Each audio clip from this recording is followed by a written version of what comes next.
ఏం కనబడుతుంది వాళ్ళ రాష్ట్రంలో? ఏం వినబడుతుంది? ప్రజల వైపు నుంచి మళ్ళీ మంచినీళ్ళ కొరకు బిందెల ప్రదర్శనలు మొదలైనాయి. ట్యాంకర్ల కొరకు మహిళలు లైన్లో నిలబడి ఎదురు చూస్తున్న పరిస్థితులు కనబడుతున్నాయి. రైతులు నీళ్లు లేవు, మేము పెట్టిన పొలాలు ఎండిపోతున్నాయి, నీళ్ళు ఇవ్వండి అని చెప్పి మొత్తుకుంటున్నారు. కొంతమంది రైతులు ఆ పొలాలలో నిలబడి వాళ్ళ గోస చెప్పుకుంటున్నారు. సోషల్ మీడియా ద్వారా మంత్రులకు, ముఖ్యమంత్రులకు వాళ్ళ బాధ చెప్పంపుకుంటున్నారు. మాకు సాగు తప్ప వేరే దిక్కు లేదు, పెట్టిన పెట్టుబడి, లక్షలు పెట్టిన పెట్టుబడి వెనకకొచ్చే పరిస్థితి లేదు, మా పొలాలను పశువులకు అమ్ముకునే పరిస్థితి వచ్చింది, మేకలకు, గొర్రెలకు అమ్ముకునే పరిస్థితి వచ్చింది. ప్రారంభంలో అమ్ముకున్నా ఇప్పుడు కొనేవాడు కూడా లేడు, మాకు దిక్కులేని పరిస్థితి వచ్చింది. కరెంటు చక్కగా రాక మోటార్లు కాలిపోతున్నాయి. మోటార్ రిపేర్కి పోతే వారం రోజులు పడుతుంది అక్కడ లైన్లో. ఒక్కసారి ప్రభుత్వం మాకే చూడండి అని చెప్పి ప్రజలు మొత్తుకుంటున్నారు. ఇప్పటికి 100 రోజుల్లో 200 మంది రైతులు చచ్చిపోయింది. కొంతమంది ఆత్మహత్యలు కావచ్చు, కొంతమంది కరెంట్ షాక్తో కావచ్చు, మళ్ళీ రాత్రిపూట వచ్చే కరెంటు కొరకు పోయి పాములు తేళ్లు గరిచి కావచ్చు, 200 మంది రైతులు చచ్చిపోయింది. మళ్ళీ బావులు తీయాల్సిన పరిస్థితి మొదలైంది. కాలువ కిందోళ్ళు, కాలువ మీదోళ్ళనే తేడా లేకుండా మళ్ళీ క్రెయిన్లు పెట్టి, ఇప్పుడు జేసీబీలు పెట్టి 200 మెషిన్ 300 మెషిన్ పెట్టి 10 లక్షలు 15 లక్షలతోని బావులు తీసే పరిస్థితి మళ్ళీ మొదలైంది. ఇవన్నీ ఎప్పుడుండే ఒక్కసారి మనం జ్ఞాపకం చేసుకుంటే, కేసీఆర్ కోదాడ నుంచి హాలియాకు పాదయాత్ర చేసిన నాడు ఈ పరిస్థితులు ఉండే. సమైక్య ఆంధ్రప్రదేశ్లో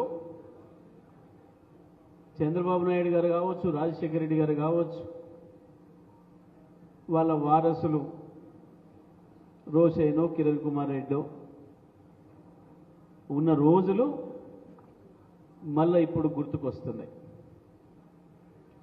కోదాడ నుంచి హాలియా పోతున్నప్పుడు పాదయాత్ర చేసేటప్పుడు నన్ను అడిగింది కేసీఆర్ గారు, ఇక్కడ శుద్ధ దొరుకుతుందా ఈ ప్రాంతంలో? ఆ గుట్టలు ఏంటి, మట్టి గుట్టలు ఏంటివి, శుద్ధ తీస్తున్నారా అని అడిగాను. శుద్ధం ఉండదన్నా ఈ ప్రాంతంలో. చంద్రబాబు నాయుడు చేసిన ఘనకార్యం, వచ్చిన నీళ్లు వచ్చినట్లు డేల్టార్పణం చేస్తున్నాడు కిందికి. నాగార్జునసాగర్ గేట్లు ఎత్తి వచ్చిన నీళ్ళు వచ్చినట్టు కిందికి పంపుతున్నాడు కృష్ణా డెల్టాకు. వరుసగా ఇప్పుడు 5-6 సంవత్సరం కూడా నీళ్ళు ఇవ్వలేదు ఇక్కడ. దాంతో రైతులు తప్పని పరిస్థితులలో వ్యవసాయం తప్ప వేరే మార్గం లేదు కాబట్టి బావులు తవ్వుకుంటున్నారు క్రెయిన్లు పెట్టి. ఇప్పుడిప్పుడే జేసీబీలు మొదలైనాయి, వాటితో కూడా తీస్తున్నారు. అవి బావుల గడ్డలు అని చెప్పింది. ఇవాళ మళ్ళీ ఆ పరిస్థితులు వచ్చే పరిస్థితి కనబడుతుంది. మీరు మొన్న చూసిండ్రు,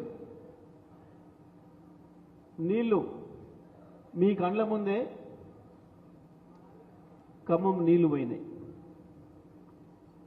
మొదటిసారి 12 రోజులు పోయినాయి. ఎక్కడికక్కడ పోలీసులు పెట్టి కాలువ కట్ట మీదకి రైతు అనేటోని రానియకుండా బంధించి నీళ్ళు తీసుకుపోయారు. మళ్ళీ 10 రోజులు కాకముందే మళ్ళొక్కసారి నీళ్ళు వదిలి మళ్ళీ తీసుకుపోయాను. ఒక దిక్కు పొలాలు ఎండిపోతున్నాయి, రైతు పెట్టిన పెట్టుబడి కళ్ళ ముందే ఎండిపోతుంది, ఆవిరైపోతుంది. కానీ చుక్క నీళ్లు కింది పొలంలోకి రాలే, ఇక్కడ గేట్లు లేవలే. గతంలో ఈ పరిస్థితి వచ్చింది 2015-16లో. రైతులు అందుబాటులో ఉన్న సోర్సులతోని పొలాలు పెట్టుకున్నారు. ఆ రోజు నేను మంత్రిగా ఉన్న, కేసీఆర్ గారు ముఖ్యమంత్రిగా ఉన్నారు. నేను పోయి ఒక మాట చెప్పిన, కోదాడ రైతులు కావచ్చు, హుజూర్ నగర్ రైతులు కావచ్చు, సాగర్ రైతులు కావచ్చు, మిర్యాలగూడ రైతులు కావచ్చు, అడిగారు నన్ను వచ్చి, సార్ 1-2 తళ్ళకు నీళ్ళు ఇస్తే మేము లక్షలాది ఎకరాలు బయటపడతాయి, మేము మాకు ఉన్న నీళ్లతో పెట్టుకున్నాం కానీ ఒడిచిపోయినాయి, చెరువులు కావచ్చు, బావులలో కావచ్చు, వాగులలో వంకలలో కావచ్చు, బోర్లలో నీళ్ళు కూడా తగ్గిపోయినాయి, మీరు ఏదైనా చేసి ఉపాయం చేసి చెయ్యండి అని. నేను కేసీఆర్ గారి దగ్గరికి పోయినా, ఆయన పరిస్థితికి ఇది ఇట్లా ఉంది, నేను అధికారులతో మాట్లాడితే ఏదో కేఆర్ఎంబి ఉంది, దాని పర్మిషన్ కావాలి, మంచినీళ్ళకి తప్ప సాగునీళ్ళు వీలేదని అంటున్నారు అధికారులు. రైతులేమో పాపం ఒక్క తడి ఇస్తే బయటపడేటట్టున్నాయి, 2 తడులు ఇస్తే మొత్తం 3-4 లక్షల ఎకరాలు బయటపడేటట్టుంది, 2-3 లక్షల ఎకరాలు అని చెప్పి ఒకటే మాట చెప్పండి. నిజమే, మనం ప్రభుత్వంలో ఉన్నాం కాబట్టి, నిబంధనలు మనం పెట్టాం కాబట్టి వాటిని అమలు చేయాలని అధికారులు అంటారు. కానీ రైతుల గురించి ఆలోచన చేసేటప్పుడు ఈ నిబంధనలు అంటే కుదరదు, చేయలేము. నువ్వు ఎవరితో మాట్లాడకు, ఏం చెప్పకు. కేఆర్ఎంబి జాంతన్నాయి, ఏ పద్ధతిలో నీళ్ళు ఇవ్వచ్చదో రైతులకు నువ్వు ఆ పద్ధతులు ఇచ్చుకోపో, నేను చెప్తే అధికారులకు అని చెప్పాను. వచ్చినాం, నీళ్ళు ఇచ్చినాం, లక్షల ఎకరాలు బతికిచ్చినాం, రైతులు బయటపడేయించినాం. గది కేసీఆర్. నిన్న ఇదే మాట మాట్లాడితే రైతులకు నీళ్ళు ఇచ్చే అవకాశం ఉంది, అవ్వాల 508 అడుగులే ఉన్నాయి. నేను ఆ రోజు నీళ్ళు ఇచ్చిన్నాడు, సాగర్లో 508 అడుగులే ఉన్నాయి. కానీ ఇవాళ 515 అడుగుల పైన ఉన్నాయి. ఇయ్యదలుచుకుంటే మీరు ఇయ్యొచ్చు. రైతులు మన వాళ్ళు అనుకుంటే, రైతుల మీద ప్రేమ ఉంటే నీళ్ళు ఇచ్చే అవకాశం ఉంది, ఇయ్యండి అని చెప్పి అడిగిండు కేసీఆర్. అంతేకాదు, కాళేశ్వరం కట్టిందే తెలంగాణ కొరకు, తెలంగాణకు జీవధార కాళేశ్వరం ఉన్నన్ని రోజులు తెలంగాణకు తిరుగుండదు.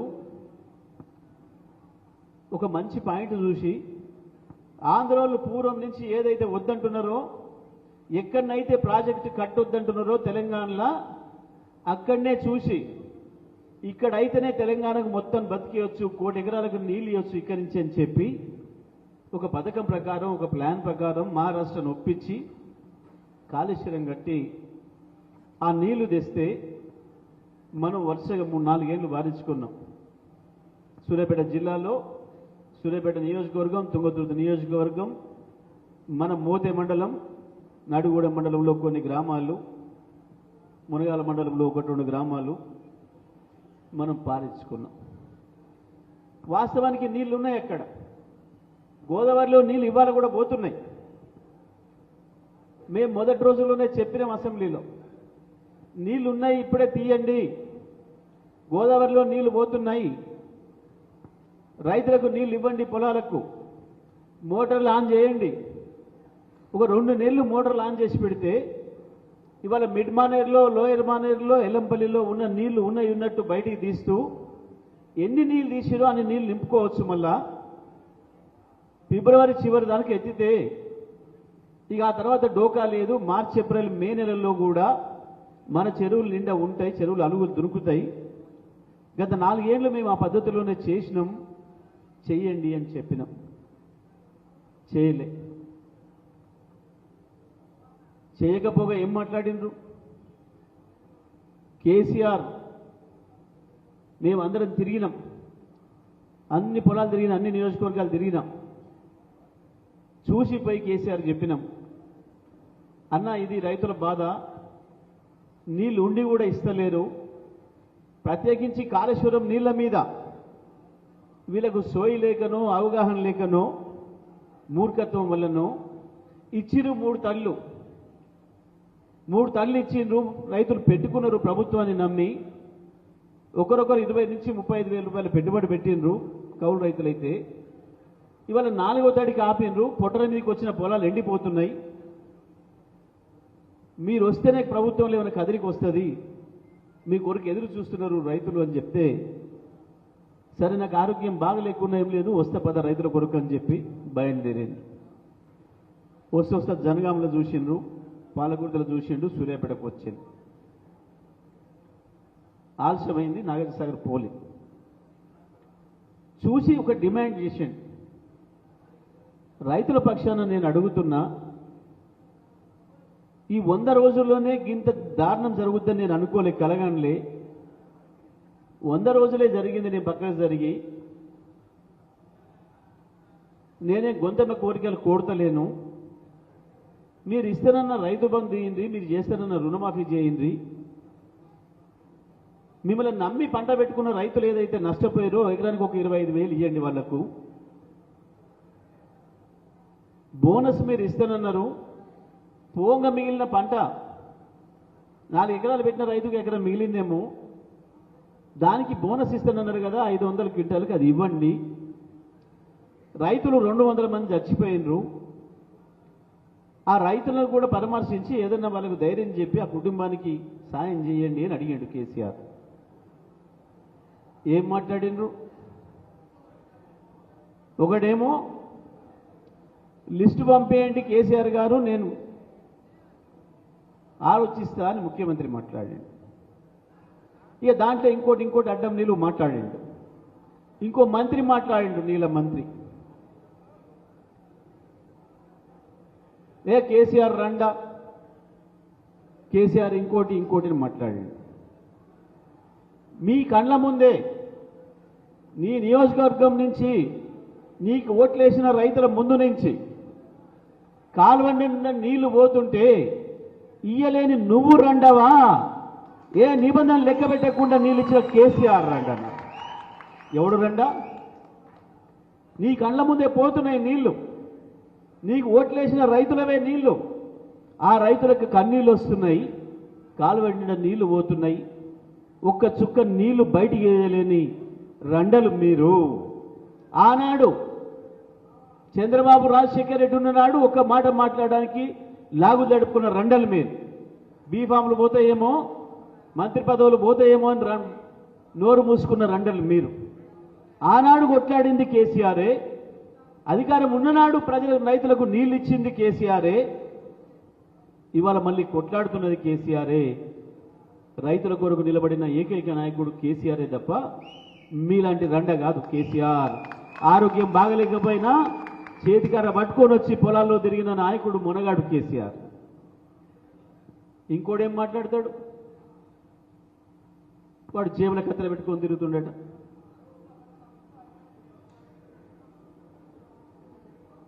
ఎవడన్నా ముఖ్యమంత్రి అంటే వాడు జేబుల కత్తెర పెట్టుకొని తిరుగుతాడు. ఆ జేబుల కత్తెర పెట్టుకొని తిరిగేటోడు ఎవడు? కోదాడ బస్ స్టాండ్లో మంది జేబులు కొట్టేటోడు. ఎవరికి అక్కడ ఉంటుంది?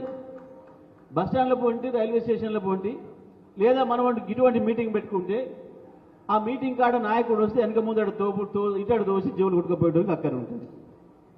దేనికి అక్కడ ఉంటుంది? వాడు జేబులు కత్తెర పెట్టుకోనట, పేవులు కత్తిరించి మెడకేసుకుంటాడట. పేగులు కట్టించి మీదకి వేసుకుంటాడట, కనుగుడ్లు వీకి గోళీలు ఆడుకుంటాడట, లాగులు వీక్తాడట, మంది లాగులు వీక్తాడట. ఏం వీక్తారు? మంది లాగులు వీక్తే ఏం చేస్తావు? ఏం కనబడుతుంది? గది చూస్తానుక లాగులు వీకేది ఏమిటికి వీక్తాడు కూడా? నీకు ముఖ్యమంత్రి పదవి ఇచ్చింది కనుగుడ్లు వీకి గోళీలు ఆడుకోవడానికి, జేవుల కత్తెర పెట్టుకొని పేగులు కత్తిరించి మెడికేసుకోవడానికి, మందిలాగులు వీగడానికి కాదు కదా. పని చేతనైతే చెయ్యాలి, చేయొస్తే చెయ్యాలి, చేయరాకపోతే నాతో కావట్లేదు, నా వల్ల కాదు, ఇడిచిపెట్టి ఇంకొనికి ఇయ్యాలి. ఉరుకురికి మొనగాని నాకు అని చెప్పి పుస్తకం కడితేవి. ఊరుకు రాత్రిపూట ఇంట్లో పోరా అంటే నాతో కాదని పారిపోయేటోడు వాడు వాడు కానీ మనమైతామా రండలో? లిస్ట్ ఇవ్వమని అడిగినోడు రండా, నీళ్ళు కళ్ళ ముందుంచి పోతుంటే చూసి ఆపలేనోడు రండా, రైతుల గురించి ఆలోచించలేనోడు రండా, కేఆర్ఎం ఉంది అని భయపడేటోడు రండా. ఇది రండల ప్రభుత్వం అయింది. ఇవాళ ఈ ప్రభుత్వమే రండల ప్రభుత్వం అయింది. ఇవాళ ఏం మాట్లాడతారు? కేసులు 5 ఏళ్ల నుంచి అదే మొత్తుకున్నారు. వాడు బీజేపీ కాంగ్రెస్ వాడు కేంద్రంలో అధికారంలో ఉన్నాడు, వీడు వచ్చి 110 రోజులు అయింది. ఏదో మేము కేసు పెడతాం, కేసీఆర్ మీద కేసు పెడతాం. మరి నేను కేసు పెడితే ఆపినోడవుడు నువ్వు వాడు ఇద్దరు ఒకటే. 110 రోజుల నుంచి తోముతూనే ఉంటారు. ఏం దొరికింది? వెంట్రుక దొరికింది ఏమన్నా? ఒక్క వెంట్రుక కేసీఆర్ది ఏం బిగుతారు? దాని మీదనే కొద్ది రోజులు కాళేశ్వరం అన్నారు, కొద్ది రోజులు కరెంటు మీద కేసులు అన్నారు. ఈ మధ్యన ఏదో మన ఫోన్ విన్నాడట. ఎవరి పెళ్ళము ఎవడు మొగడు మాట్లాడుకుంటుంటే మనకేమెక్కర? ఎవరి పెళ్ళంతో వాడు ఏం మాట్లాడుకుంటాడో వాడికి అదే మాట్లాడుకుంటాడు. అది ఇని అక్కర మనకేం కర్మ? మా ఆడోళ్ళ ఫోన్లు విన్నారు, మా మగోళ్ళ ఫోన్లు విన్నారు. ఇంటి ఏమింటారు? ఎంతసేపు వింటారు, ఎందుకు వింటారు? వీరికి లేదు ఆ పెళ్ళ వీడే మాట్లాడుకుంటాడు ఆ పెళ్ళతో. నీది ఎందుకు వినాలి? ఆవుల పొగ్గు ముచ్చట కాకపోతే ఎందుకు వింటాడు? ఎవడు వింటాడు? ఉత్తదే పేపర్లలోనే. ఏంటిది ఇదంతా? పార్టీలు మారుస్తాం, వాళ్ళని లేకుండా చేస్తాం, అలా పార్టీ లేకుండా చేస్తాం. ఏం చేస్తారు మీ ముండా? మీరందరూ అవతల వైపు ఉండి కేసీఆర్ ఒక్కడిగా కొట్టాడినాడే ఎమ్మటున్న 10 మంది ఎమ్మెల్యేలను తీసుకుపోయి కూడా ఏం పీకలేకపోయారు కేసీఆర్ను. ఆనాడే తిరిగి లేచి వచ్చిండు, ఫినిక్స్ పక్షిలాగా లేచి వచ్చిండు. చంద్రబాబు నాయుడు, రాజశేఖర రెడ్డి ఇద్దరు ఒకటై కేసీఆర్ని ఏమో చేస్తామని చెప్పి కలగాని కుట్ర చేసి టీఆర్ఎస్ ఎమ్మెల్యేలను గుంజుకొని టీఆర్ఎస్ పార్టీని చీలిస్తామని, తెలంగాణ భవన్ ఆక్రమిస్తామని రకరకాల కుట్రలు చేసినాడే. మిమ్మల్ని ఇద్దరిని మర్తపెట్టి కొట్టిన కేసీఆర్కు వాళ్ళ శిష్యులు మీరెంత? హనుమంతుని ముందర కుప్పిగంతులు మీరు వేసేవి. కేసీఆర్ ముందట నిలబడే దమ్మున్నోళ్ళు కాదు. గదే రోజు ఏముండాలా వాస్తవానికి? అలా పేపర్లా అది ఆంధ్రజ్యోతి, అది ఈనాడా, ఇంకోనాడా, ఇంకో జ్యోతి ఏముండాలి వాస్తవానికి? చచ్చిపోతున్న రైతుల వార్తలు ఉండాలి, ఎండిపోతున్న పొలాల వార్తలు ఉండాలి, బిందెల వార్తలు ఉండాలి. నిన్నటి దాకా కేసీఆర్ ఉన్ననాడు ఇవి లేవు. కేసీఆర్ రాకముందున్నాయి, కేసీఆర్ వెళ్ళిపోయినాక వచ్చినాయి. మళ్ళా 10 ఏళ్ళు కేసీఆర్ ఉన్ననాడు కరువు భయపడిపోయింది, కాలి కుండలు లేకుండా పోయినాయి, ఎండిపోయే పొలం లేకుండా పోయింది, కారే మోటార్ లేకుండా పోయింది, ఇన్వర్టర్ లేకుండా పోయినాయి, ఈ జనరేటర్ లేకుండా పోయినాయి. కానీ ఇవాళ మళ్ళీ ఆ దయాలన్నీ ఒకటొకటి వస్తున్నాయి. జనరేటర్లు ఇవాళ కంపెనీ ఏ కంపెనీ అడిగినా జనరేటర్ కొనుక్కొచ్చుకోవడానికి పోతే కూడా లైన్లో నిలబడాల్సి వస్తుందట. అయ్యాల వీళ్ళ కాలంలో పిండి బస్తాలు కొనుక్కోవడానికి ఎక్కడ లైన్లో నిలబడ్డారో, ఇత్తనాలు కొనుక్కోవడానికి లైన్లో నిలబడ్డారో, ఇవాళ జనరేటర్లు కొనుక్కోవడానికి, ఇన్వర్టర్లు కొనుక్కోవడానికి లైన్లో నిలబడే రోజు వచ్చింది.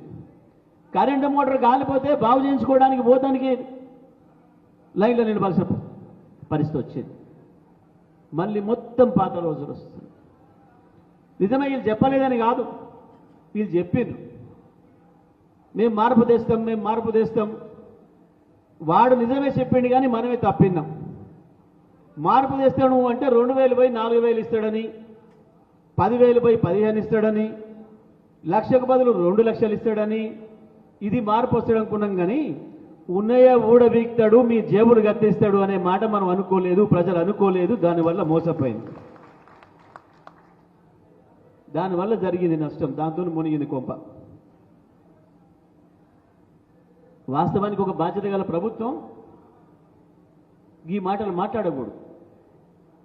నువ్వు జేబుగుదమగా కావచ్చు, మొదలు నీ పూర్వజన్మ సుకృతం అదే అయ్యి ఉండొచ్చు.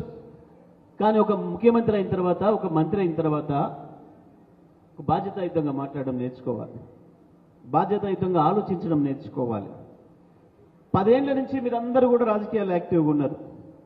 గతంలో 10 ఏళ్లలో ఒక్క రోజు కూడా కేసీఆర్ గారి నుంచి కానీ మా మంత్రుల నోటి నుంచి కానీ ఒక కేసు అనే పదం వినరా? ఎప్పుడన్నా వీడి మీద కేసు పెడతామనో, వాని జైలు పంపుతామనో ఒక్క మాట ఎప్పుడైనా ఆ 10 ఏళ్లలో మీడియాలో ఎప్పుడైనా వినరా? ప్రభుత్వం కేసు పెడతానంటుంది, వాని మీద జైలు వేస్తానంటుంది, వీని లోపల నొక్కుతానంటుంది అనే మాట ఎప్పుడన్నా వచ్చిందా మన జోలికి?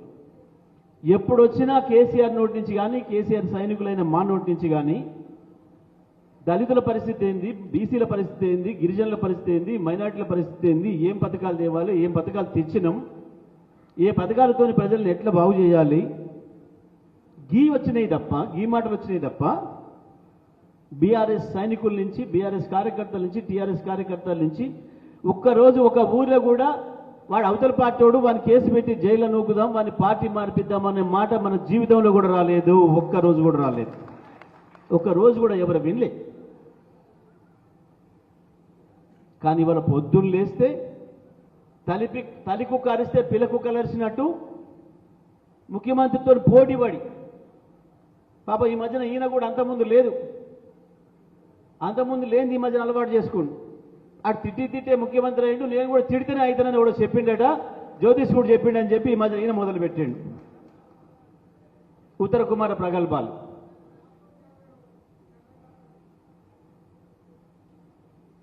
ఆనాడు ఈయన ఎమ్మెల్యే ఉండంగానే హుజూర్నగర్ రైతులు జనరేటర్లు పెట్టి వ్యవసాయం చేసుకున్నారు.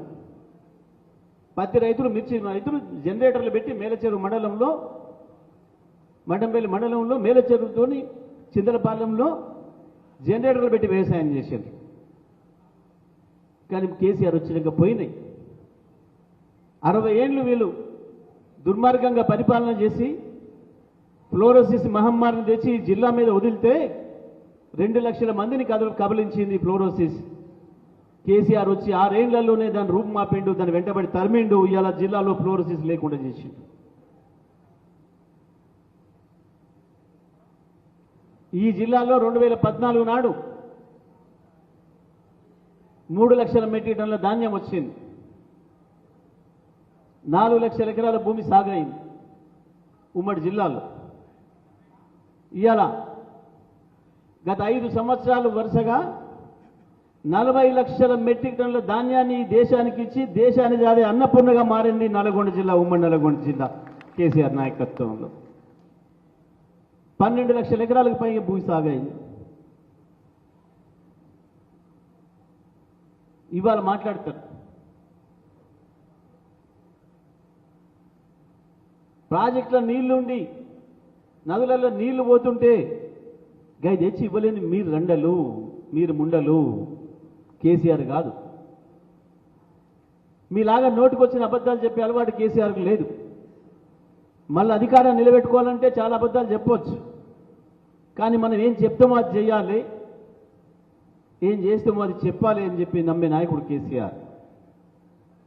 రాష్ట్ర ఆర్థిక పరిస్థితి ఏముందో, మన జేబులో ఎన్ని పైసలు ఉన్నాయో చూసుకొని మాట ఇవ్వాలి ప్రజలకి. రేపు మాట ఇచ్చి వచ్చి ఇంటి ముందట కూర్చొని మనం అడిగే పరిస్థితి తెచ్చుకోవద్దు. అధికారం ఉండని లేకపోని, అధికారం లేకపోతే ప్రతిపక్షంగా సేవ చేద్దాం ప్రజలకు, కానీ ఓట్లు వేయించుకొని కేవలం అధికారం కొరకే అబద్ధ హామీలు ఇవ్వద్దు, అమలు చేయలేని హామీలు ఇవ్వద్దు అని నమ్మే నాయకుడు కేసీఆర్. కానీ ఇవాళ అడ్డగోలిగా 420 హామీలు మీరు ఇచ్చిన హామీల సంఖ్య 420 రా అని చెప్పిండు కేటీఆర్. దానికే ఎగిరి పడ్డారు, ఉలికి పడ్డారు. మమ్మల్ని 420 అంటారా? 420 అంటే ఏంది? ఎందుకు భయపడుతున్నారు? 420 అంటే నమస్తే పైకి 420 అంటే భయం కాంగ్రెస్. 420 అంటే చీటింగ్, మోసం చేయడం. ఎవరినైనా మాట ఇచ్చి మోసం చేసిన మీద పెట్టే కేసు 420 సెక్షన్ ప్రకారం పెడతారు. కేటీఆర్ గంతే అన్నాడు, కాంగ్రెస్ పార్టీ 420 హామీలు ఇచ్చింది అంటే ఇచ్చినాడే వీళ్ళు చీటర్సు, తెలిసి మోసం చేయడానికే ఇచ్చిండ్రు అనే మాట. ఏది అడిగితే అది ఎవ్వరికి ఏం కోరిక కావాలంటే ఆ కోరిక అన్ని నెరవేరుస్తాం, అన్ని అమలు చేస్తాం. చెప్పింది 6 గ్యారంటీలు, అట్లా 13 పథకాలు డిసెంబర్ 9 నాడే ఇచ్చేస్తాం పొమ్మన్నారు. రైతులు మీరు ఎవరైనా ఇప్పుడు కేసీఆర్ ఇచ్చిన ₹1,00,000 మాఫీ చేసుకుంటే మళ్ళీ ఇయ్యాలపై 2 లక్షలు తెచ్చుకోండి. వారం రోజులనే వస్తుంది. డిసెంబర్ 9వ తారీఖు మా సోనియమ్మ ఢిల్లీ నుంచి పట్టుకొని వస్తుంది సూట్ కేసులు, మొత్తం మీకు ఇచ్చి పంపిస్తాం 2 లక్షలు. వాళ్ళు చెప్పిన మాట, మనం చెప్పింది కాదు. ఉన్నాయి ఇవాళ బయటలన్నీ.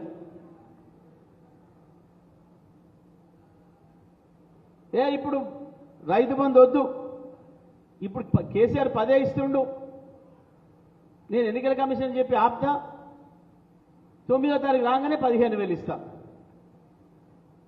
వాళ్ళు చెప్పింది. ఇంకా చాలా చెప్పారు. మే ప్రభుత్వంలో రాగానే డిసెంబర్ 9 తర్వాత వచ్చిన ఏ పంటకైనా ₹500 బోనస్ ఇస్తాం. ఒక్క వరికే కాదు. ఇంకో కుర్చీ వేయండి బాబు. బాబు మనకి ఆడ కుర్చీ ఉంది, సార్ కూర్చుంటాడు. ఒక కార్యకర్త లేచి కుర్చీ బాయ్ అడుందిగా ఖాళీగా ఒకటి సార్ కూర్చుంటాడు. పత్తి, మిర్చి, కంది, జొన్న, మొక్కజొన్న, పెసర, మినుము, వరితో సహా అన్నిటికీ మద్దతు ధర మీద ₹500 బోనస్ ఇస్తాము అని రాసిచ్చారు. ఏమడిగిండి మొన్న కేసీఆర్? మీరు ఇస్తానన్నది అవి ఇవ్వండి అన్నాడు. దాని మీద ఒక్క మాట మాట్లాడలే ఇప్పటి వరకు. కేవలం కేసీఆర్ లాగిస్తాను ఒకడు, బొంద పెడతానని ఒకడు, 100 మీటర్ల లోతు బొంద పెడతానని ఒకడు. దేనికి రైతులకు బోనస్ ఇవ్వని అడిగితే కేసీఆర్ 100 మీటర్ల లోతు బొంద పెడతారా? రైతుల రుణమాఫీ చేయండి. మొన్న మీరు రైతు బంధు చక్కగా ఇయ్యలే, దాంతో రైతు ప్రైవేట్ అప్పు తెచ్చుకున్నాడు. బ్యాంకు పోతేనేమో నేను రుణమాఫీ అట్నే ఉంది, అది దాని సంగతి తీర్చకుండా కొత్త లోన్ ఇయ్యనని బ్యాంకు కూడా అంటున్నాడు. తప్పని పరిస్థితుల్లో మళ్ళీ ప్రైవేట్ వడ్డీకి పోయే పరిస్థితి వచ్చింది రైతుకు.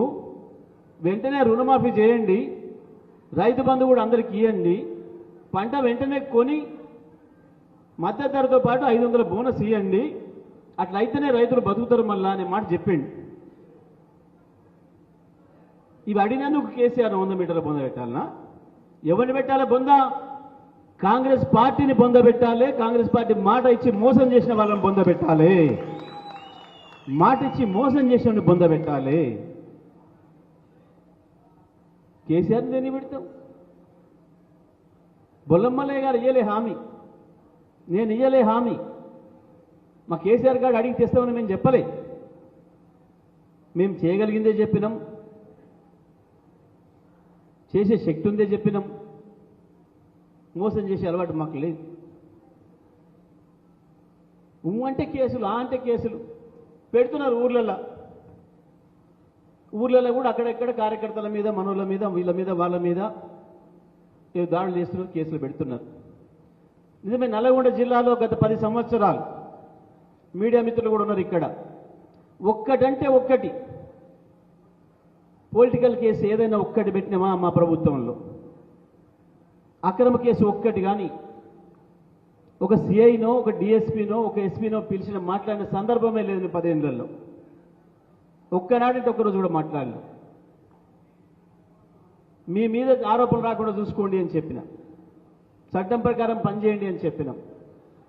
వాస్తవానికి 2014 కంటే ముందు ఈ జిల్లాలో ఎన్నికలు వస్తే, పండగలు వస్తే వందలాది కేసులు అయ్యేది.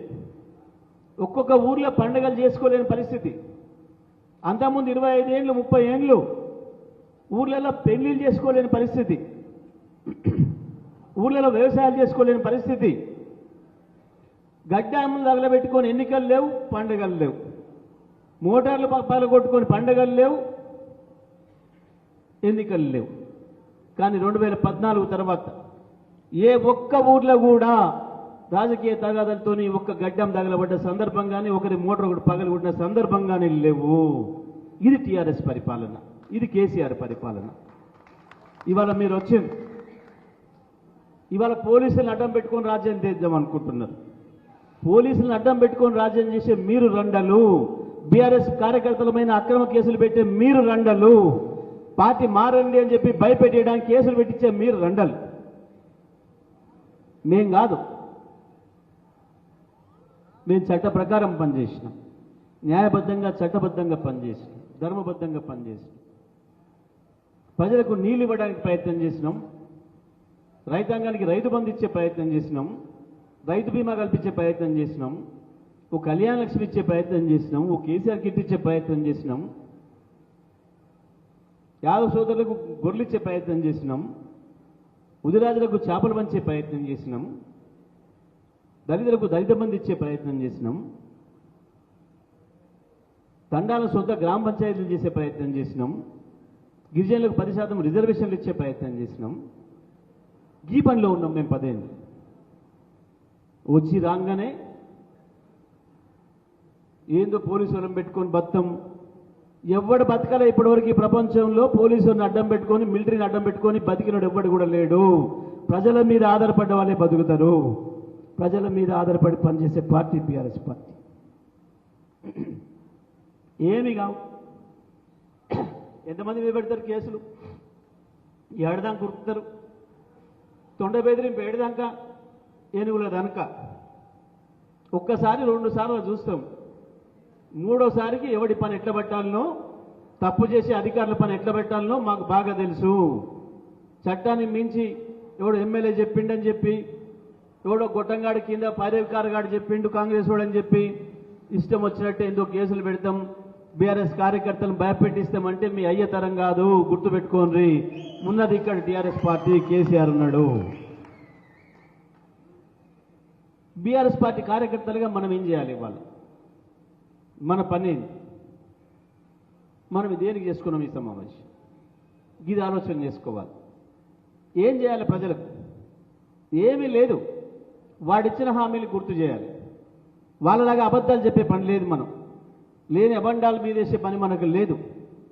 వాడోడో కాంగ్రెస్ కార్యకర్త కాడిపోయి ఏందో నూకిత్తా మైకిత్తా అని గల్లబట్టే పని మనకు లేదు. మన ప్రజలు, మన క్షేత్రం, ప్రజలకు వెళ్ళి గుర్తు చేయండి. మీ ఇంటి పక్కనే ఉంటుంది. కోదాడకు రావాల్సిన అక్కర్లేదు, నడిగూడెం పోవాల్సిన అక్కర్లేదు, చిలుకూరికే రావాల్సిన అక్కర్లేదు. బేదోలైన బేదోళ్ళనే ఉంటామా, కాపుగలైన కాపుగలనే ఉంటామా, రామచంద్రపురం అయిన రామచంద్రపురంలో ఉంటామా, మాదారమైన మాదారంలో ఉంటామా. ఏ ఊరో ఆ ఊర్లోనే, ఏ బజారులో గా బజార్లోనే. మీ ఇంటి పక్క రైతును అడుగు, ఏమైందన్నా 15,000 రైతు భరోసా పడ్డదా? రుణమాఫీ జరిగిందా 2 లక్షలు? మరి ఉత్తమ్ కుమార్ రెడ్డికి రుణమాఫీ అయిందట, రేవంత్ రెడ్డికి అయిందట, కోమటిరెడ్డి వెంకరెడ్డికి అయిందట, మరి మీకు అయిందా? అన్ని హామీలు అమలు చేసినాం చెప్తున్నారు కదా. మొత్తం ఇచ్చేసినాం, 6 గ్యారెంటీలు అయిపోయినాయని చెప్తున్నారు మంత్రులు. 6 గ్యారెంటీలు అయిపోతే 2 లక్షల రుణమాఫీ అయిపోయినట్టే. మరి ఎవరికి? ఉత్తమ్ కుమార్ రెడ్డికి, ఉత్తమ్ పద్మావతికి, వెంకరెడ్డికి, దామోదర్ రెడ్డికి, రేవంత్ రెడ్డికి అయిందా? మరి రైతులకు అందరికీ అయిందా? గదే మాట అడుగురా. రైతు వచ్చిందా? బోనస్ ఇచ్చిండా? 500. ఏం జరుగుతుంది? స్కూటీలు బడికి పోయి ఆడపిల్లలకు స్కూటీలు ఇస్తా అని వాళ్ళని కూడా మోసం చేసిండు. ఆ రోడ్డు మీద నిలబడి అమ్మాయిలు నడిచిపోతుంటారు. ఒక మాట అడిగితే అయిపోయా, స్కూటీ ఏమైంది బిడ్డ, ఏమో నడిచిపోతున్నావు? రేవంత్ అన్న స్కూటీ పంపిస్తే ఉత్తమన్న పద్మావతి అక్క తెచ్చి ఇచ్చిరుగా మనకు. పంపించిరేటమ్మా, మరి ఎవరు వాడుతున్నారు? నీకు పంపిన స్కూటీ మీద పద్మావతి గారు పోతురా, ఎవరు పోతురు మరి, నీ స్కూటీ ఏమైంది? గా ముచ్చట అడుగు. మీ స్కూటీలన్నీ పద్మావతి అక్క కాడనే ఉన్నట్టున్నాయి. గంతే, ఎవరు తిడతలేము, కొడతలేము. పాపం ఆశపడ్డరు, కేసీఆర్ 1,00,000 ఇస్తుండు, తులం బంగారం అదనంగా వస్తుంది కదా అని. గా పెళ్లి చేసుకున్న వాళ్ళు ఇంటికి పోరి, తల్లి ఉంటే తల్లిని అడుగురి, బిడ్డ ఉంటే బిడ్డని అడుగురి. మొన్న తులం బంగారం ఇచ్చే కదా అక్క, ఏం చేయించినావు బిడ్డకు, ఏం నగ చేయించినావు, ఏమైంది? యాడొచ్చింది మన ఇంట్లో, మనం అసలు 1,00,000 ఇయ్యలేదు, తులం బంగారం పక్కన పెట్టి అసలు 1,00,000 ఇయ్యలేదు అంటది. ఎందుకేలా ఇచ్చిండు మరి? ఇచ్చిన మధ్యన ఎవడు తిన్నాడు? ఈ కాంగ్రెస్ పార్టీ గారు ఎవడు తిన్నాడు? ఎందుకంటే అయ్యాల కేసీఆర్ ఇచ్చినట్టు చక్కగా హైదరాబాద్ నుంచి మీ ఇంటికి వస్తలేవు, మధ్యన ఇప్పుడు బ్రోకర్లు ఉన్నారు. ఆడు పంపింది నిజమే కానీ మధ్యన తిన్నారు. మరి జిల్లా మంత్రి తిన్నాడా, ఎమ్మెల్యే తిన్నాడా, వాళ్ళ కింద నోడు తిన్నాడా ఎవడన్నా? పైరవికార్ యువకులు 4,000 రూపాయల నిరుద్యోగ భృతి, నౌకర్లు ఇస్తాం, నౌకర్లు వచ్చేంత వరకు 4,000 నిరుద్యోగ భృతి ఇస్తాం. ఒక రేవంత్ రెడ్డి చెప్పలే, ప్రియాంక గాంధీతో కూడా మాట్లాడిచ్చిండ్రు ఆ ముచ్చట. గదే ముచ్చట అడిగిపోయి మొన్న ఒకటే ఇంటింటి గురికి కాళ్ళు పట్టుకొని ఓట్లు వేయించారు. అవతాతలతో కూడా కాళ్ళు పట్టుకొని ఓట్లు వేయించారు. అడిగితే తమ్మి ఏమైంది, 4,000 ఏం పని చేస్తున్నావురా, 2,000 బదిలీ రాదు నాకని. 4,000 పంపిండి కదా అన్న అంచి, 2,000 బదిలీరా భయ్ అక్కడ ఉంది అని. వానికే తెలుస్తుంది ఏం జరిగింది, ఏం చేసింది, కాంగ్రెస్ పార్టీ మోసం ఎట్లా ఉంది, ఏ రకంగా దగా చేసింది. వాడు ఏమంటాడు నిన్న కూడా, అప్పుడే మమ్మల్ని అడుగుతారేంది, 100 అన్న కాలేదు, 150 రోజులన్నా కాలేదు. వాస్తవానికి ప్రభుత్వమే, ఒక్క నిమిషం కూడా ఆలస్యం ఉండకూడదు ప్రభుత్వం చేసే పని.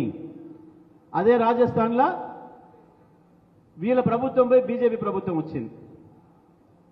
సరిగ్గా 10 రోజులకు ప్రభుత్వం ఏర్పడ్డ 10వ రోజు నాడు కరెంట్ ఇస్తలేదు ప్రభుత్వం అని చెప్పి ఎన్ఎస్ఏ యూత్ కాంగ్రెస్ కార్యకర్తలు పోయి సెక్రటేరియట్ మీద దాడి చేసింది 10వ రోజుకి. ఆడ 10వ రోజుకే ఓపిక లేదు. ఇక్కడ 100 రోజులు అడిగినరు, 100 రోజులు అయిపోయినాయి. ఇప్పుడు ఇంకా మాకు టైం ఇవ్వలేదు. కేసీఆర్ అప్పుడే అడుగుతున్నాడు మమ్మల్ని, మాకు ఇంకేం తెలుస్తలేదు, అర్థం కావట్లేదట. ఉత్తమ్ కుమార్ రెడ్డి నీళ్ళ ముచ్చట అడిగితే నాకు అర్థం కావట్లే అంటాడు. జీవితకాలం అర్థం కాదు ఉత్తమ్ కుమార్ రెడ్డికి. ఏం అర్థమైందని ఇది అర్థమవుతుంది? ఫలాంది ఒకటి అర్థమైందని ఎప్పుడని చెప్పిండా? అసెంబ్లీలో ఒకటే మాట్లాడతామని ఎగిరెగిరి పడితే స్పీకర్ గారికి ఎంతసేపు మాట్లాడతామంటే ఒకటే దెబ్బకు గులపడ్డాడు. ఏమేమి చదువుకొని రాలే, మళ్ళీ వస్తే చదువుకొని. ఈ ప్రిపేర్ అయ్యి వచ్చేటోళ్ళు, ఈ చదువుకొని వచ్చేటోళ్ళు, అర్థం కానోళ్ళు, జేబులో కత్తర్లు పెట్టుకొని తిరిగేటోళ్ళు, కనుగుడ్డు బీకి ఆడుకుంటోళ్ళు, వీళ్ళ ప్రభుత్వం ఉన్నంతకాలం ఇదే దరిద్రం, ఇదే కరువు, ఇదే పద్ధతిలో ఉంటుంది. ప్రజల కష్టాలు ఇంకా పెరుగుతాయి తప్ప ప్రజల కష్టాలు తగ్గవు. అందుకే ఇవాళ మనం బీఆర్ఎస్ పార్టీ సైనికులుగా ప్రజలకు వాస్తవాలు చెప్పాలి, ప్రజలకు ఇంటింటికి వెళ్ళి వాస్తవాలు మాట్లాడాలి, జరిగిన మోసాన్ని వివరించాలి. ఇదే మనం చేయాల్సింది బీఆర్ఎస్ పార్టీ కార్యకర్తలుగా. ఈ సమావేశం యొక్క అసలు ఉద్దేశం అదే. దేనికి ఏమంటున్నాడు రేవంత్ రెడ్డి? ఇది నా ఎన్నికలకు రెఫరెండం, ఇది నా పరిపాలనకు రెఫరెండం అనే మాట మాట్లాడుతున్నాడు. అంటే ఇప్పుడు ఈ రెఫరెండం అంటే ఏంది? నేను ఇప్పటివరకు ఇచ్చిన హామీలు ఒక్కటి నెరవేర్చలేదు, నేను జేబులో కత్తెర పెట్టుకొని మాత్రమే తిరుగుతున్నా, మీరు కనుక ఓట్లు వేస్తే ఈ కత్తెర అట్నే పెట్టుకొని తిరిగితే ఇంకా 4.5 ఏళ్ళు ఎవడన్నా మాట్లాడితే మన పేగులు కత్తరిస్తా. మా మంత్రులు ఎవడన్నా రైతు బంధు అడిగితే చెప్పుతో కొడతారు. చెప్పుతో కొట్టేటోళ్ళకి, జేబులు కత్తిరించేటోళ్ళకి రెఫరెండం అంటే గిదే ముచ్చట ప్రజలకు చెప్పాలి. రైతు బంధు ఇయ్యలేదు మంచిది అని చెప్పడానికి ఓటేస్తారా? రుణమాఫీ చేయకుండా ఏం లేదు ఇట్లనే ఉండు అని చెప్పి ఓటేస్తారా? మహిళలకు 2,500 ఇంటింటికి ఉన్నారు మహిళలు, పోయి అడుగుండ్రి, ఏం చేస్తున్నావు అక్క 2500 రేవంత్ అన్న పంపే కదా, నేను బదిలీ రాదు ఒక 500 అడుగుండి పక్కింటికి పోయి. 2500 ఇవ్వకుండా ఏం లేదు అని ఓటేయాలన్నా మళ్ళీ కాంగ్రెస్కి. దేనికి వేయాలి? ఆర్టీసీని మోసం చేసినందుకు వేయాలన్నా, రైతుల్ని మోసం చేసినందుకు వేయాలన్నా, కేసీఆర్ ఇచ్చిన కరెంటు కూడా ఇవ్వడం చేతగాక మోటార్లు గాలబెడుతున్నందుకు వేయాలన్నా, వరుసగా 5 ఏళ్ళు కేసీఆర్ ఇంటింటికి ఇచ్చిన మంచినీళ్ళు కూడా ఇవ్వడం చేతగాక ప్రజల్ని దూపతోనే ఎండబెడుతున్నందుకు వేయాలన్నా, ప్రజల గొంతులు తడారిపోతున్నందుకు వేయాలన్నా ఓటు కాంగ్రెస్కి దేనికి వేయాలి? ఇది ఇవాళ మనం సూటిగా మాట్లాడాలి. ప్రజల దగ్గర పోయి చెప్పాల్సింది గిరి. రబుక్కున మళ్ళీ కాంగ్రెస్కి ఓటేస్తే ఇవన్నీ ఒప్పుకున్నట్టే, ప్రజలు ఏం ఇవ్వకున్నా ఏం లేదు పోండి అని చెప్పి మనకు సర్టిఫికెట్ ఇచ్చినట్టే. ఇది వాళ్ళు మాట్లాడుతున్నారు ఇప్పుడే. గా విషయం ప్రజలకు గుర్తు చేయాలి. ఆ బీజేపీ కాంగ్రెస్లు 2 జాతీయ పార్టీలమై అక్కడ ప్రధానమంత్రిని ఎన్నుకునేది మేము, కేసీఆర్కి ఎందుకు ఓటు అని మాట్లాడుతున్నాడు. ఇద్దరు కలిసి మాట్లాడుతున్నారు దొంగలు, ఇద్దరు తోడు దొంగలే. అక్కడ మోడీ ఇక్కడ కేడీ ఇద్దరు ఒక్కటే, ఇద్దరు వేరు వేరు కాదు. గుజరాత్ మోడల్ పరిపాలన చేస్తానని మాట్లాడుతున్నాడు ఈయన రేవంత్ రెడ్డి. గుజరాత్ మోడల్ పరిపాలన అంటే ప్రజల్ని ఊచకోత కోయడమే, మహిళల్ని భర్తల ముందే రేపు చేసి చంపడమే, రైళ్లు తగలబెట్టడమే, పేద ప్రజల్ని మరింత పేదలు చేయడమే గుజరాత్ మోడల్ పరిపాలన ఈ దేశంలో. రాహుల్ గాంధీ ఏమో మోడీ సైతాను, మోడీ దుర్మార్గుడు, గుజరాత్ లాగా మొత్తం ఈ దేశాన్ని నాశనం చేస్తున్నాడు అని రాహుల్ గాంధీ మాట్లాడతాడు. రేవంత్ రెడ్డి ఏమో బడేబాయ్ మోడీ, ఆయన గుజరాత్ మోడల్ ఎట్లయితే చేసిండో నేను అదే చేస్తా, నాకు ఆయనే ఆదర్శం అని ఈయన మాట్లాడుతున్నాడు. ఈ ఇద్దరు దొంగలు బీఆర్ఎస్కి ఎందుకు ఓటు అని మాట్లాడుతున్నారు. నిన్న మీరు చూసారు, కేసీఆర్ సూర్యాపేటకు వచ్చి వెనక తిరిగి పోతుండ మధ్యకు పోయిండో లేదో వెంటనే నీళ్ళు వదిలేను. కేఆర్ఎంబీని కేంద్రానికి ఇవ్వము అని చెప్పి అసెంబ్లీ తీర్మానం చేయించిండ్రు. నల్లగొండ సభ పెట్టి కేసీఆర్ వస్తే అప్పటిదాకా బుకాయించిన వాళ్ళు కేఆర్ఎంబీ ఎప్పుడో ఇచ్చేసిండు, కేసీఆర్ ఇచ్చిండు అని మాట్లాడి అబద్ధం చెప్పి తప్పించుకోవాలని చూసిన వాళ్ళు కేసీఆర్ ఒక్క సభతోని, నల్గొండ సభతోని దిగొచ్చి లేదు లేదు ఇయ్యలేదు మేము ఇవ్వం అని మాట్లాడింది. నిన్న కేసీఆర్ ఒక్క పూట బయటకు వస్తే ఆడ కాళేశ్వరం కూలిపోయింది, ఏమీ లేదు కాళేశ్వరం చెప్పిన దొంగలు కాళేశ్వరం లిఫ్ట్లు ఆన్ చేసి మళ్ళీ నీళ్ళు తీసుకొచ్చారు. మొన్న 2 రోజులు నీళ్ళు ఇచ్చిండ్రు. పోయిన లిఫ్ట్లు మళ్ళీ ఎట్లొచ్చినాయి? పోయిన లిఫ్ట్లు మళ్ళీ ఎట్లొచ్చినాయి? లేపిండ్రు కదా, బాహుబలి లిఫ్టుల్ని ఆన్ చేశారు, మొన్న నీళ్ళు ఇచ్చిండ్రు. కేసీఆర్ మళ్ళీ 50,000 మంది రైతులు తీసుకొని వస్తా నేను మేడిగడ్డకు, మీకు ఇయ్యడం చేత కాకపోతే నేను ఇస్తా నీళ్లు అని చెప్పి కేసీఆర్ ప్రకటిస్తే ఇవాళ మళ్ళీ నిన్న రాయిస్తున్నారు దొంగరాతలు. రిపేర్ మొదలు పెట్టినాం. ఎవరికైనా తెలుసు, మామూలు రైతుకు తెలుసు, చెరువుకు బుంగ పడితే ముందు వరిగడ్డ వేస్తాడు, నాన్న తిప్పలు పడతాడు, లేదా రింగు బండి వేస్తాడు, వచ్చిన నీళ్ళు ఆపుతాడు, ఆ పంటలు తీసుకొని ఎండాకాలంలో రిపేర్ చేసుకుంటారు. కానీ ఈ దొంగలు 3 పిల్లలు కుంగిపోయినాయని చెప్పి 3 నెలలుగా అదే పాట పాడి కాళేశ్వరం లేనే లేదు, అయిపోయింది, కొట్టుకపోయింది, అక్కడ పడ్డది, ఆడ ఏం లేదు అని చెప్పి ప్రయత్నం చేశారు. దాన్ని రైతుల్ని నమ్మియడం కొరకే నీళ్ళు ఇవ్వలేదు. కేవలం రాజకీయాల కొరకే రైతుల నోట్లో మంటు కొట్టిన దొంగలు వీళ్ళు. కేసీఆర్ ఎప్పుడైతే వస్తానన్నాడో ఇవాళ లాగులు దడిచినాయి. కేసీఆర్ ఒక్క పూట బయటికి వెళ్తేనే లాగులు దడిచే మీరు కేసీఆర్ లాగు బీకుతారా? మీతో అవుతుందా? ముట్టుకుంటారా కేసీఆర్ని? ఈ వీళ్ళు వచ్చిరు పొరపాట్ల, ప్రజలు కూడా పాపం నమ్మిండ్రు. కేసీఆర్ ఇచ్చినవి అయితే ఉన్నాయి పక్కా, యాడికి పోవు, ఈ అదనంగా వీడు తెస్తారంటుండే కదా చూద్దాం అనుకున్నారు. కానీ పాపం అన్న వస్త్రం కనిపోతే ఉన్న వస్త్రం ఊసిపోతేనే అది తెలియదు, కానీ ఇలా పోయింది పాపం. అన్న వస్త్రానికి పోతే ఉన్న వస్త్రం పోయింది. ఇప్పుడు అర్థమవుతుంది దాన్ని మీరు బీఆర్ఎస్ పార్టీ సైనికులుగా మళ్ళొకసారి గుర్తు చేయాలి ప్రజలకు, రైతులకు కావచ్చు, మహిళలకు కావచ్చు, యువకులకు కావచ్చు. మనం ఇచ్చిన పథకాలన్నీ బంద్ పెట్టారు. పాపం పెద్ద ఏదో బాధ, 4 ఇస్తానంటున్నాడు 4 ఇస్తానంటున్నాడు గుసగుస పెట్టుకొని మొత్తం వేసారు. 4 కాదు, ఉన్న 2 పోయినాయి. వాడు ఇప్పుడు 1 నెల ఎగ్గొట్టిండు.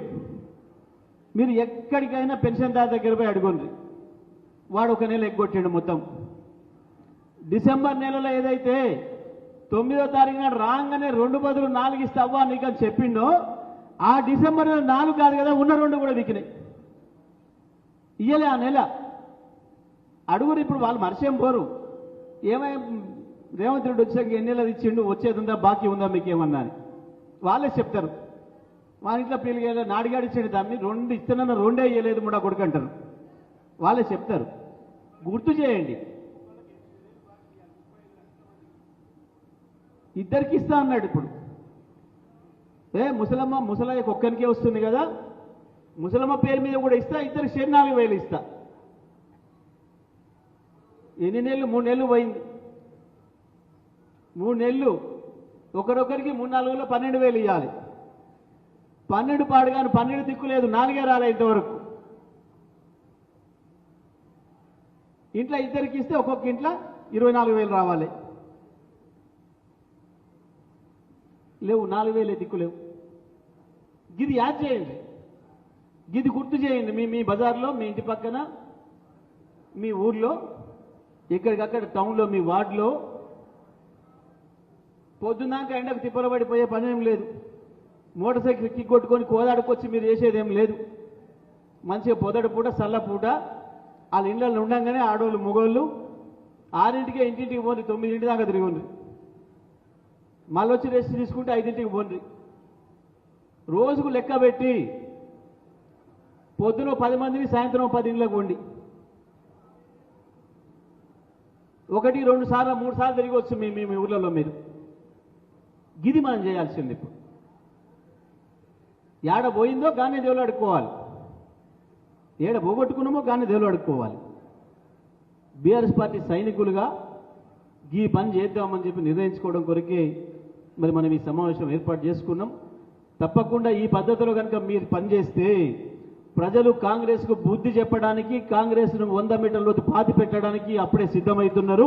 ఆ పని ప్రజల చేత చేయించే బాధ్యత మీ అందరిపైన ఉంది. మరి అలా మన అభ్యర్థి కూడా మంచి చదువుకున్న అభ్యర్థి, వకీల్, 12 సంవత్సరాల పైగా వకాలత్ చేసి బీఆర్ఎస్ పార్టీలో పనిచేస్తున్నవాడు. వాళ్ళ అభ్యర్థి సంగతి మనకు తెలుసు. క్లబ్బులు, పబ్బులు తప్ప ఇంకొకటి తెలియదు ఆయనకి ఎన్నడూ కూడా. అయితే గీతే ఇంట్లో 10 టీవీలు బలగొట్టిండు అనేది తప్ప ఆయనకు అంతకుమించిన చరిత్ర ఏం లేదు. ఎక్కువ మాట్లాడితే అజమీద్కే పోతాడు అనేది ఒకటి ఉంది. మరి బయట ప్రచారం భయానికే ఇచ్చిండని మొన్న ఆయన పెద్దలు జానారెడ్డి గారే చేద్దాం అనుకున్నట. ఒక్కసారి కూడా రాజ్యసభ పోకపోతే 35 ఏళ్ళు అసెంబ్లీలు ఉంటుంది, ఎంపీకి పోదాం, ఢిల్లీ చూద్దాం అనుకున్నట.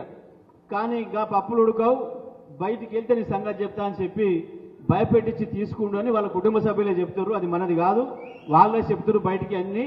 మరి అటువంటి ఆయనేమో ఆయన బ్రహ్మాండంగా ప్రజల కొరకు పనిచేస్తున్న నాయకుడిగా మన కృష్ణారెడ్డి గారిని, మచ్చలేని మనిషిని కేసీఆర్ గారు పెట్టిండ్రు. ప్రత్యేకించి ఆయన వ్యవసాయ ప్రేమికుడు, నాలాగానే కేసీఆర్ లాగానే వ్యవసాయం అంటే ఇష్టం ఉన్నోడు. రోజు పంట పొలం కాడికి, బాయికాడికి పోయి వ్యవసాయం చేసేటోడు. మరి తప్పకుండా మనం అందరం కూడా జిల్లాలో ఎక్కువ శాతం 50, 60, 70% పైన రైతులుగానే ఉన్నాం. రైతులే ఈ దేశాన్ని బతికించేది కాబట్టి ఒక రైతు నాయకుడిగా వచ్చిన కృష్ణారెడ్డి గారి కారు గుర్తు మీద ఓటేసి మంచి మెజార్టీతో గెలిపించాలని చెప్పి మిమ్మల్ని అందరినీ కూడా కోరుకుంటూ సెలవు. జై తెలంగాణ. కేసీఆర్ గారి నాయకత్వం, కేసీఆర్ గారి నాయకత్వం. కృష్ణారెడ్డి గారి కారు గుర్తుకే, కారు గుర్తుకే. జై తెలంగాణ.